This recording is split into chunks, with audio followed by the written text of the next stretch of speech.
아멘. 감사합니다. 이따가 더 찬양하기로 하고 우리 말씀 듣겠는데요.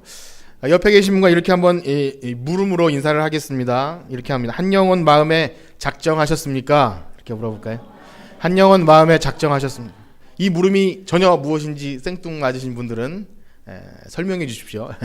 네, 이제 추수감사절 기점으로 친구 가족 초청 예배를 드릴 텐데 뭐 특별한 행사를 준비하는 것이 아니라 예배를 잘 드리면 됩니다. 그때 사랑하는 친구 가족을 작정하시길 축복합니다.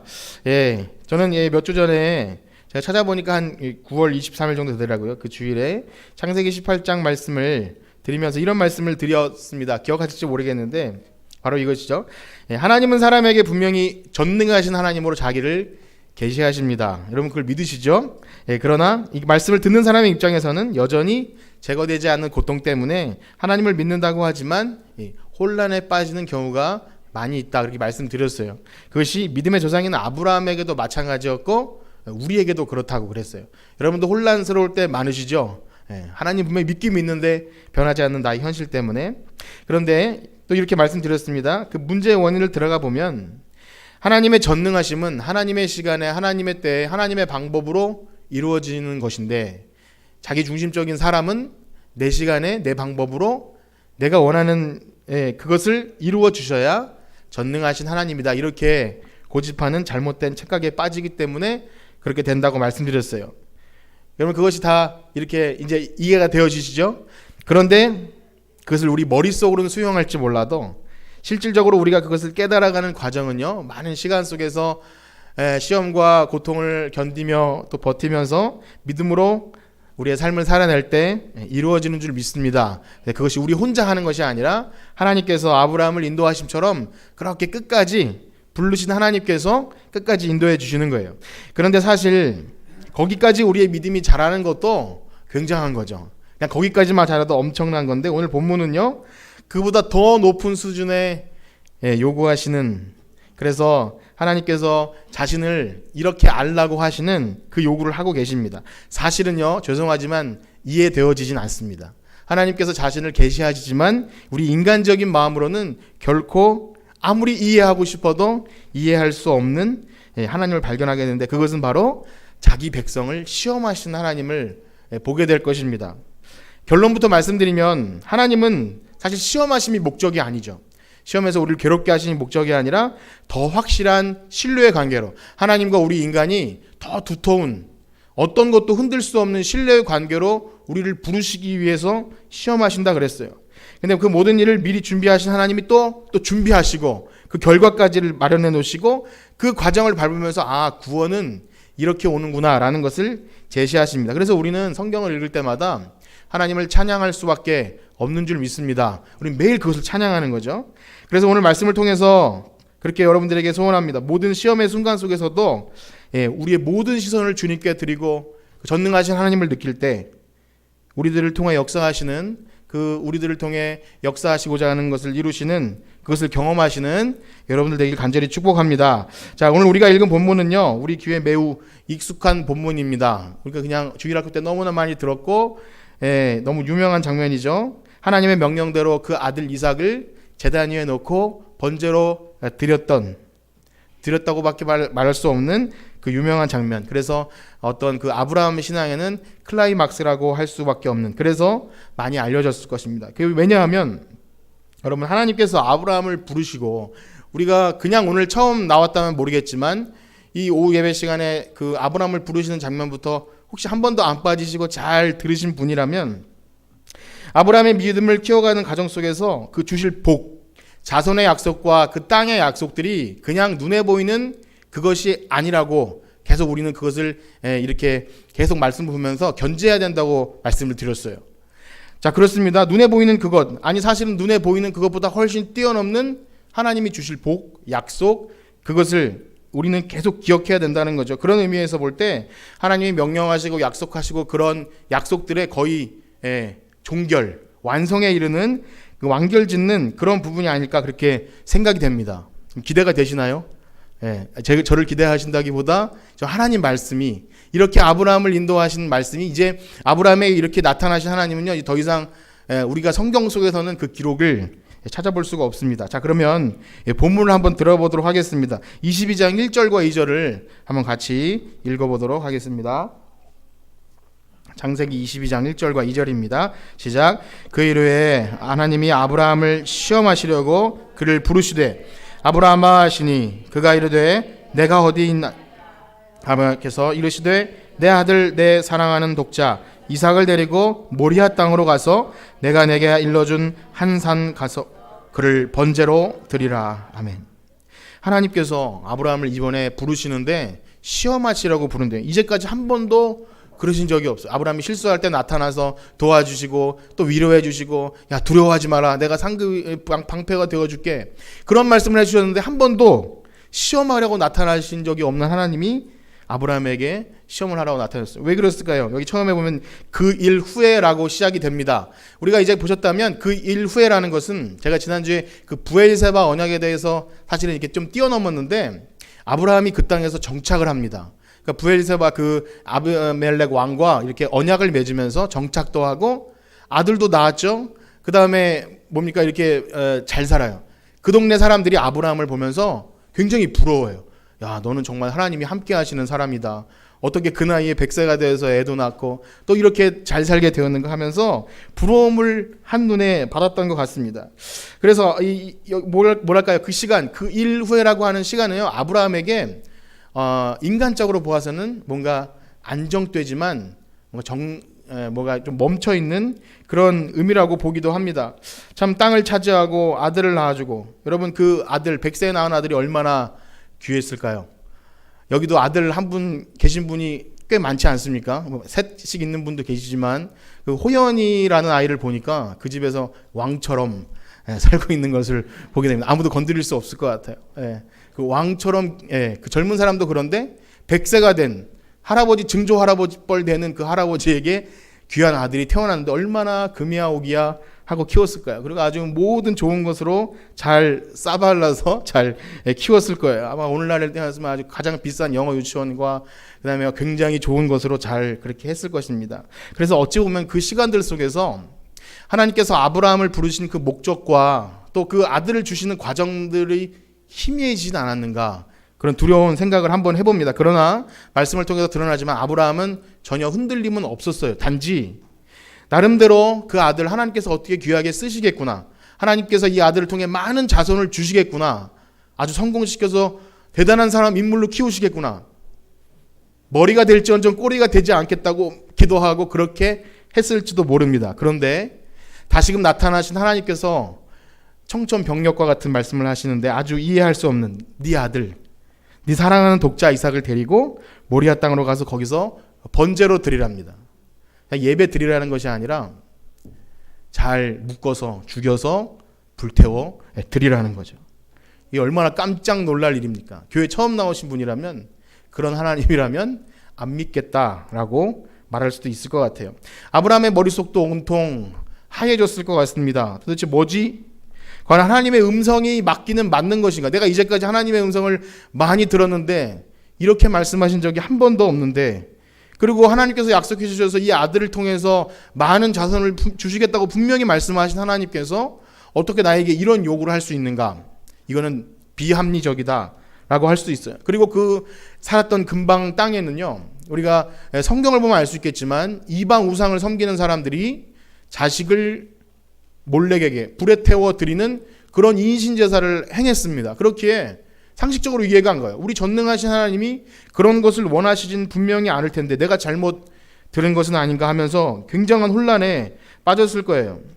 여러분 때로는 우리의 삶에도 그런 혼란의 시간이 찾아오는 것 같습니다. 사실 그러한 시험은요 초신자에게 온다기보다 그래도 교회 1, 20년 넘게 직분을 받고 장로가 되고 목사가 되고 아마 직분과 상관없이 하나님 앞에서 그 시험대 앞에 서게 되는 것 같습니다. 그래서 우리 아브라함에게 나타나신 하나님은요 우리가 그렇게 분명히 넘어가야 됩니다. 믿고 넘어가야 되는데 뭐냐면 하나님은 자기 백성을 시험하시는 분이십니다. 여러분 그것을 믿으시나요? 사랑의 하나님은 믿는데 시험하신 하나님은 거부하겠다? 자기 방식대로 믿는 거죠. 하나님은 우리를 시험하십니다. 그렇죠? 이따가 좀 더 설명드리겠지만 하나님은 자기 백성을 시험하세요. 때로는 그것이 나의 이해를 넘어서는 방식으로 순종을 요구하실 때도 있습니다. 근데 그거 진짜 믿음이에요. 사실은 내 이해를 넘어설 때, 여러분 우리 다 이해되어지고 다 보여지고 그렇게 될 때는 그걸 믿음이라고 말할 수 없죠. 그냥 당연한 거죠. 그리고 그거에 대한 행동은 당연한 반응이죠. 우리의 이해에 대한 반응. 1 더하기 2가 3이니까 당연히 그런 것. 그런데 그것을 넘어서게 되면 난 그것은 내가 받아들일 수 없어. 그러면 그것은 결코 또 믿음이 될 수 없다는 것이죠.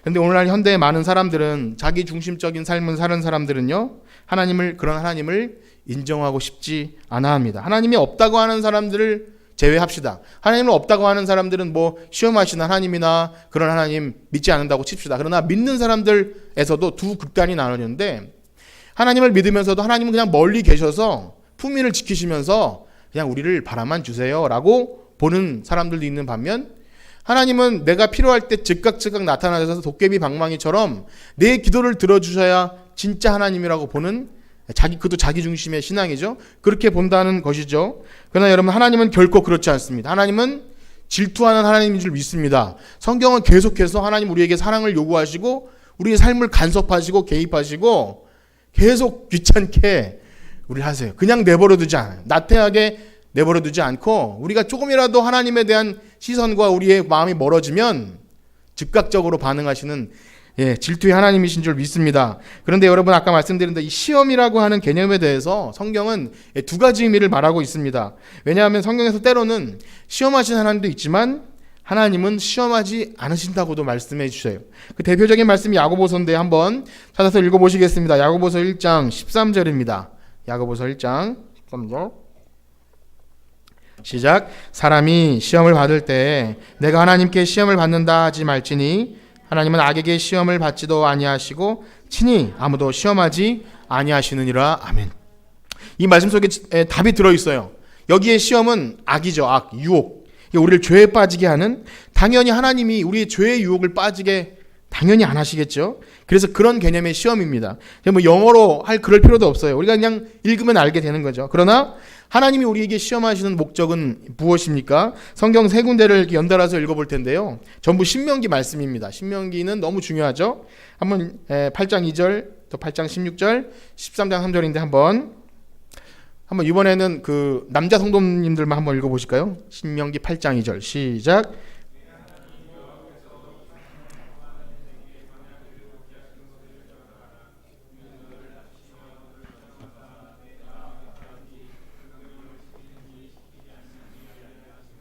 아멘. 이번에는 그 여자 성도님들이 한번 읽어보겠습니다. 16절입니다. 시작.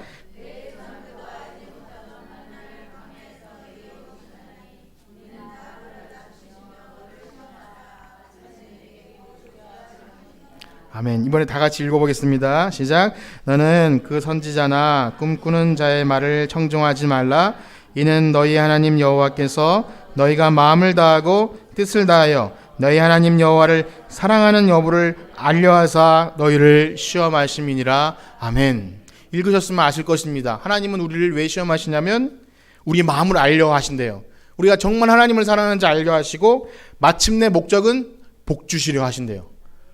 너무 좋죠? 우리를 시험하신다는 건 마침내 복 주시려 하신다는 것. 그러니까 하나님께서 우리의 마음과 시선이 온통 하나님을 향하고 또 온통 하나님을 사랑하는지 알게 하시고, 또 우리 그렇게 한다는 것은 너무나 영광스러운 건데, 우리 죄악된 인생이 하나님의 관심을 받고 있다는 거예요. 그냥 멀리 떨어져서 그냥 이렇게 자연의 섭리대로 살라, 그것이 아니라 우리 일거수일투족을 보신다는 거죠.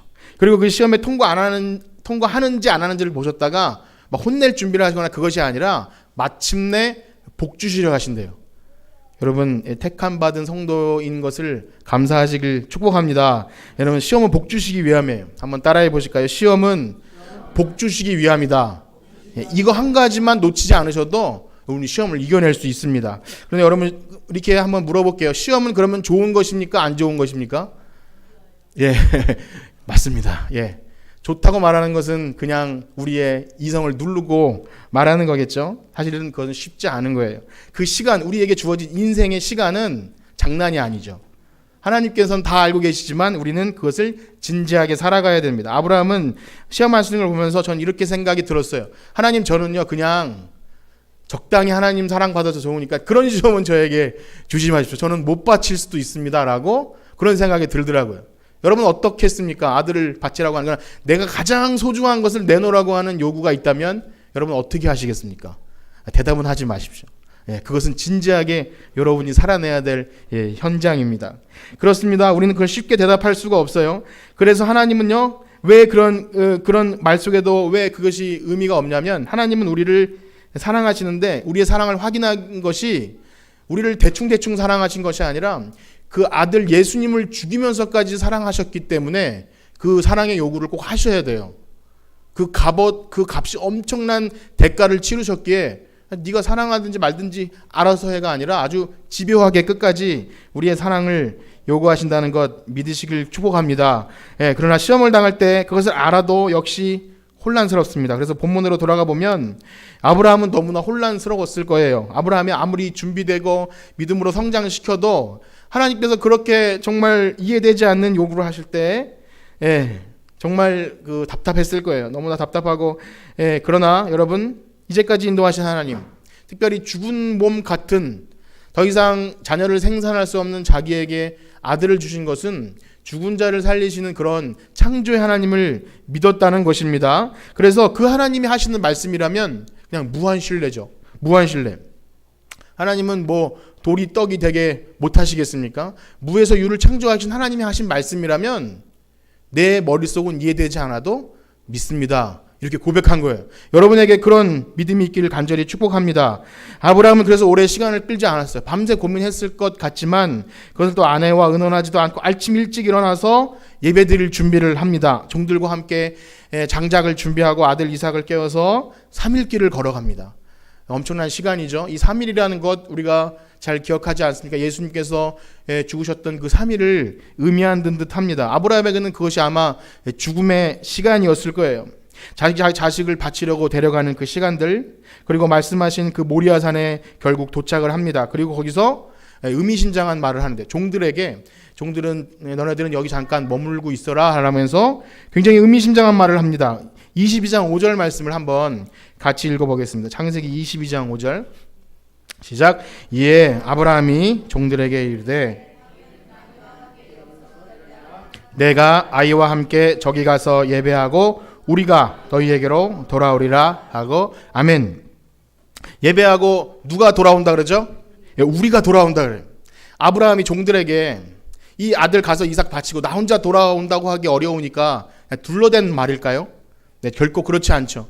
아브라함은 하나님이 죽은 자를 살리실 거라고 믿었기에 방법은 어떤지 정확히 구체적으로 모른다 할지라도 분명 이 아들을 죽이시기 위해 이 일을 하신다는 것을 그렇게 생각하지 않았던 거죠. 그냥 둘러댄 말 같지가 않아요. 그 속에는 믿음이 들어있었어요. 그래서 히브리서 기자는 11장 19절에 히브리서 11장 19절에 이렇게 기록하고 있습니다. 한번 같이 읽어보겠습니다. 히브리서 11장 19절 시작. 그가 하나님이 능히 이삭을 죽은 자 가운데서 다시 11장 19절입니다. 제가 잘못 적어 드렸을 수도 있는데 11장 19절을 참 찾으셔서 같이 읽도록 하겠습니다. 네, 히브리서 11장은 그 믿음 장입니다. 자, 나왔습니다. 시작. 그가 하나님이 능히 이삭을 죽은 자 가운데서 다시 살리실 줄로 생각한지라 비유컨대 그를 죽은 자 가운데서 도로 받은 것이니라. 아멘. 여러분, 아브라함은 비록 구체적으로 하나님이 어떻게 하실지를 몰랐습니다. 그러나 하나님이 하신다면 죽은 자와 같은 나를 통해 주신 아들 이삭이라면 살든지 죽든지 뜻대로 하옵소서라는 마음으로 그 길을 걸어갔던 것입니다. 그래서 하나님 앞에서 우리가 하는 입술의 고백을 한번 생각해 보기 원합니다. 아브라함이 했던 종들에게 했던 말, 또 이삭에게 또 한마디 하는데 여러분, 우리가 하는 그 말 한마디가 그냥 세상에서 또 어떤 사람들이 말하는 그냥 긍정적인 말의 차원이 아니라 하나님께서 우리에게 우리의 삶을 허락하시고 우리에게 뜻하시는 바가 있다면 믿음으로 선포하시길 축복합니다. 그것은 그냥 우격다짐이 아니고 그냥 긍정적인 말이 아니라 그렇게 말하는 자와 하나님이 함께 하실 것입니다. 그리고 역사하실 거예요. 불가능한 일 앞에서 우리가 믿음으로 선포하고 고백할 때 하나님이 일하시죠. 또 한 가지가 있습니다. 이삭에게 이제 나무를 지웁니다. 이삭에게 그 뺄나무를 지게 하고 모리아산을 이렇게 올라가는데 그 아들 이삭이 아버지에게 비수를 꽂는 질문 하나를 합니다. 22장 7절을 한번 읽어보실까요? 창세기 22장 7절입니다. 시작. 이삭이 그 아버지 아브라함에게 말하여 이르되 내 아버지여 하니 그가 이르되 내 아들아 내가 여기 있노라. 이삭이 이르되 불과나무는 있거니와 번제할 어린 양은 어디 있나이까. 아브라함의 마음이 어땠을까요? 우리가 뭐 상상할 수도 없을 겁니다. 그냥 한없이 무너졌을 것 같아요. 그 순진한 얼굴로 아버지에게 아버지 그 양은 어디 있나요? 혹시 까먹고 안 가지고 오신 건 아닌가요? 뭐 이렇게 물어볼 때 공포영화 같으면 네가 바로 그 양이다. 예, 그렇게 할 수 없는 거죠. 예. 그러나 다시 한번 아브라함은 믿음의 고백을 합니다. 8절을 읽어보겠습니다. 어떻게 얘기를 했는지 22장 8절 시작. 아브라함이 이르되 내 아들아 번제할 어린 양은 하나님이 자기를 위하여 친히 준비하시리라 하고 두 사람이 함께 나아가서 아멘. 여러분 엄청난 고백 아닙니까? 하나님이 자기를 위하여 친히 준비하신대. 이게 생명을 주신 분도 하나님이시고 자기를 불러주신 분도 지금 앞에 있는 그 아들을 주신 분도 하나님이심을 확실히 믿는다면 그 하나님이 준비하실 것을 믿었다는 거예요. 그래서 우리는 그 아브라함이 중간에 한 번도 마음이 변하거나 물론 두렵고 떨렸지만 흔들림이 없음을 보게 됩니다. 그러나 계속해서 여러분 이 상황이 우리는 그렇다고 해서 이해되지 않는 것은 하나님 만약에 이쯤 돼서 좀 반전을 보이시면서 아브라함아 사실은 내가 이렇게 했다라고 말씀하시면 너무 감사하고 좋을 텐데 끝내는 그 제단 위에 아들 이삭을 올리는 과정까지 하나님은 아무런 말씀도 안 하시죠. 너무 사실은 우린 다 알고 있지만 아브라함 측면에서 하나님이 너무나 야속했을 것 같습니다. 그런데 여기서 또 놀라운 순종의 사건을 하나 경험하죠. 여러분 그냥 말없이 질문 하나 한 그 이삭을 한번 생각해 보실까요? 말씀드린 대로 이삭은 또 어린 꼬마가 아니에요. 그 장작을 어깨에 이고서 모리아산을 올라갈 정도의 나이였다면 최소한 청소년 이상 20살은 아니더라도 그 아주 꼬마는 아니었을 거라고 생각이 됩니다. 그런 그가 아버지가 자기를 제단에 눕힌다는 것을 알게 되었을 때 마음만 먹으면 풀고 도망갈 수 있는 나이 아닙니까? 그러나 충분히 동의가 되었고 이해는 되지 않아도 자기 아버지가 신뢰했던 그 하나님에 대한 그 경험들을 동일하게 갖고 있었던 거라고 믿습니다. 그래서 이삭도 믿음의 사람이죠. 이삭은 바볼에서 그랬던 것이 아닙니다. 자기가 믿는 아버지 하나님의 신뢰를 그대로 본 것이죠. 저는 우리의 가정에 우리의 정말 자녀들과 우리가 신뢰하는 하나님에 대한 그런 교감이 있기를 축복합니다. 우리 아버지 하나님, 우리 엄마의 하나님이라면 나는 신뢰한다 라고 고백할 만한 그런 자녀가 있기를 축복합니다. 우리 모두 소원이죠. 우리가 그렇게 살아나면 얼마나 감사하겠습니다.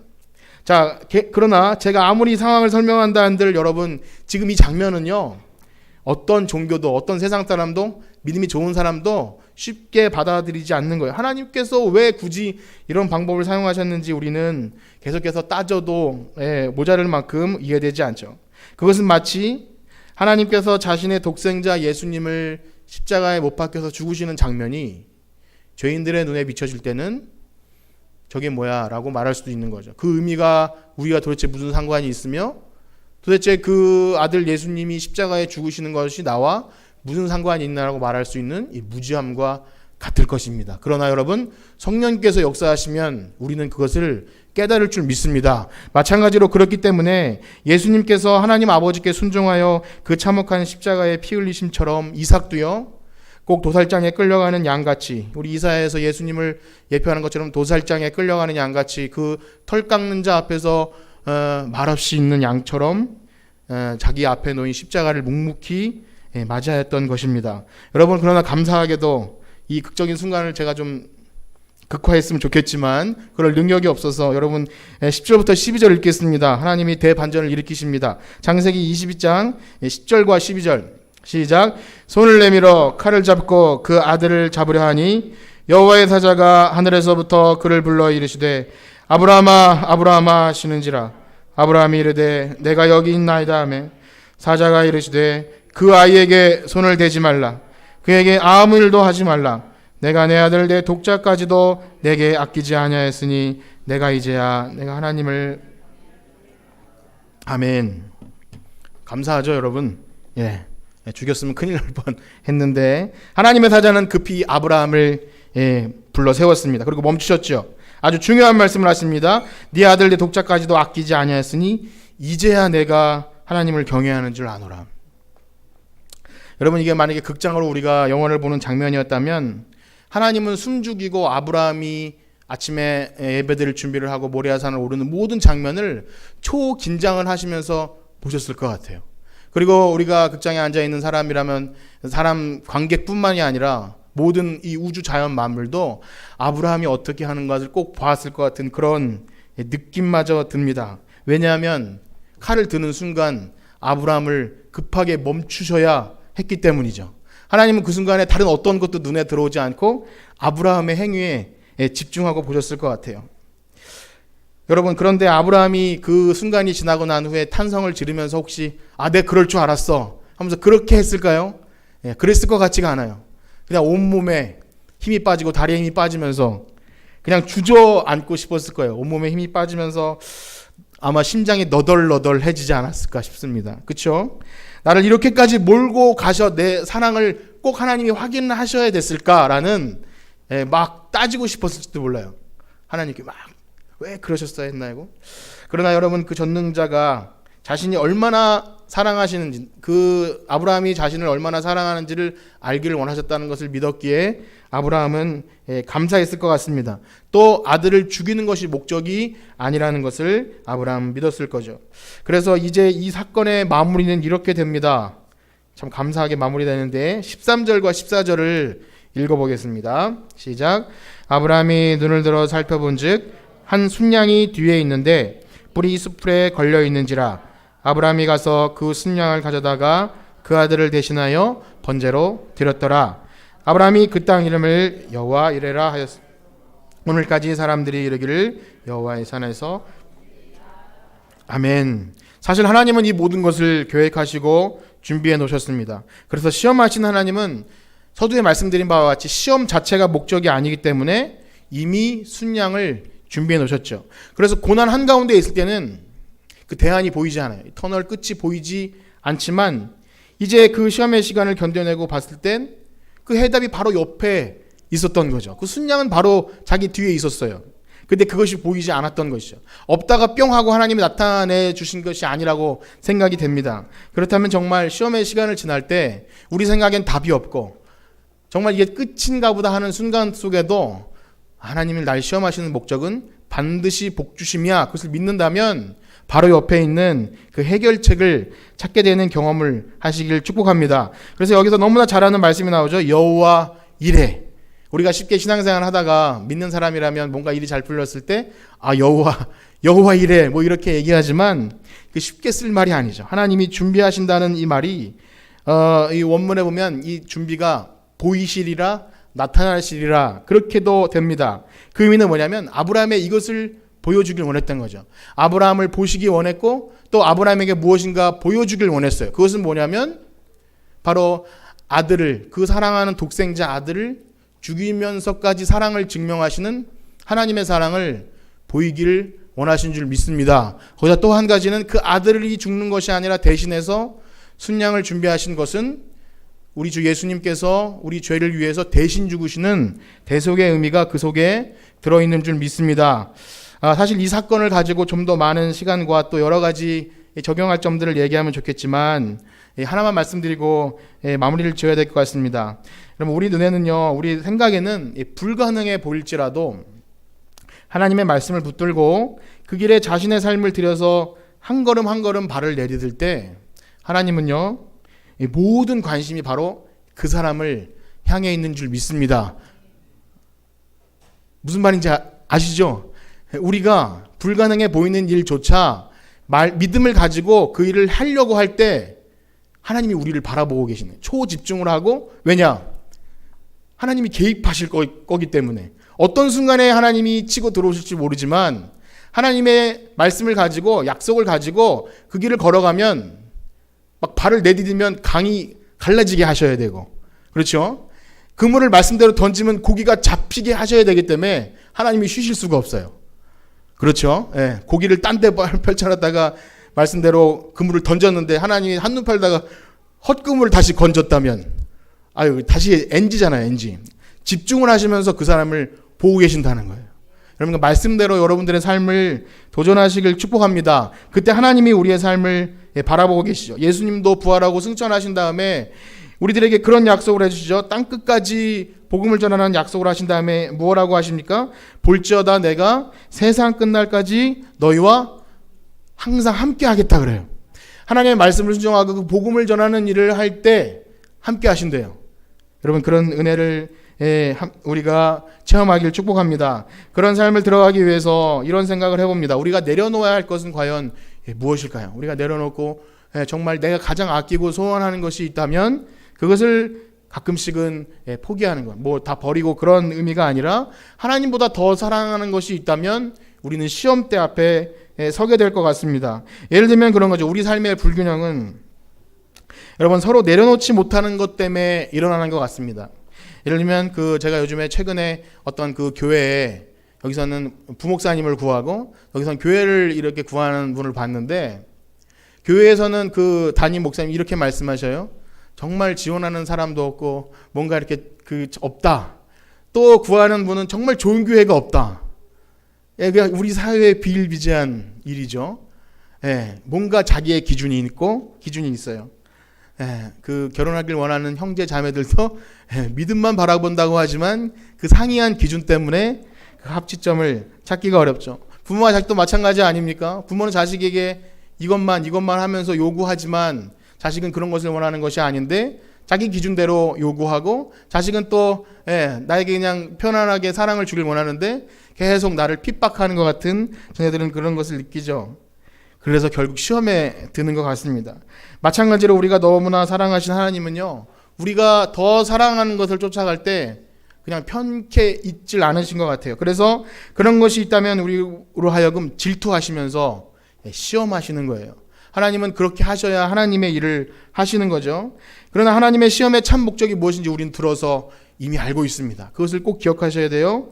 왜냐하면 그것은 우리가 그 길로 가면 안 되기에, 그 길로 가면 생명길이 아니기에 우리를 건드실 수밖에 없는 거예요. 그래서 우리의 생각으로는 정말 내려놓을 수 없고 우리의 그 합리적인 마음으로는 포기할 수 없는 것조차도 믿음으로 순종하며 한 걸음 걸어 나갈 때 결국 승리를 경험하게 하신 줄 믿습니다. 이 말씀을 준비하면서 그렇다면 내가 이 목사가 믿음으로 도전하고 정말 내려놓아야 할 것은 무엇인가를 고민하게 될 때 당연히 교회죠. 교회 정말 하나님께서 원하시는 예배와 교회다움을 생각하게 될 때 처음 접근하는 것은 이거였어요. 한국 교회 현실이 왜 이럴까? 한국 교회가 너무나 뉴스와 그런 것들 때문에 정말 부흥이 안 되는가? 그래서 비판도 많이 하게 되지 않습니까?